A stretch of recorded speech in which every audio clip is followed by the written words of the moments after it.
Audio roll. Camera.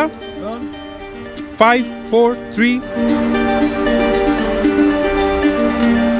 এই ঈদে বাংলাদেশ চলচ্চিত্রের সুপারস্টার খ্যাত শাকিব খানের রাজকুমার। একই সঙ্গে ঈদ উপলক্ষে মুক্তি পেয়েছে বুবলি অভিনীত দেয়ালের দেশ ও মায়া সিনেমা। আমার সাথে সবার আলোচনা হয়, কিন্তু আসলে আবার আমিও আপনাদের অনেক গালি শুনি আলোচনার পক্ষে বিপক্ষে।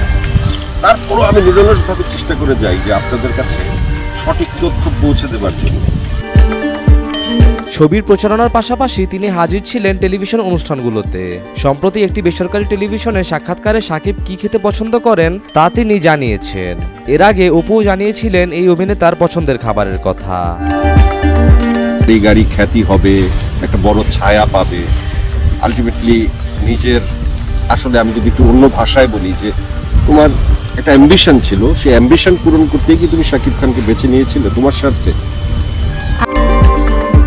ওই বেসরকারি টেলিভিশনের উপস্থাপক বুবলিকে প্রশ্ন করেন, তরকারিতে লবণ কম হওয়ার জন্য কখনো বকা খেয়েছেন শাকিব খানের কাছে? উত্তরে বুবলি বলেন, না, আমার রান্না খুব পছন্দ করেন। এরপরই উপস্থাপক জানতে চান বুবলির হাতের কোন রান্নাটি শাকিব খানের প্রিয়। উত্তরে অভিনেত্রী বলেন, হাঁসের মাংসটা খুব পছন্দ করে। আমার জানা মতে আমি যতদূর জেনেছি যে একটা ব্যাপার হয় কি ভাইয়া, যে কোনো এই অভিনেত্রী আরো বলেন, এছাড়া একটা ছোট চিংড়ি আমি ফ্রাই করি, ওটাও খুব পছন্দ করেন। উনি আসলে যখন খান প্রচুর খেতে পছন্দ করেন। আবার যখন দেখা যায় ডায়েট করছেন, একদমই ত্রাস ডায়েটে চলে যান। দেখা যায় এক সপ্তাহের মধ্যেই ওজন কমিয়ে ফেলতে পারেন। সম্প্রতি অপু বিশ্বাসও জানান শাকিব খান তার হাতের মোরগ পোলাও খেতে পছন্দ করেন।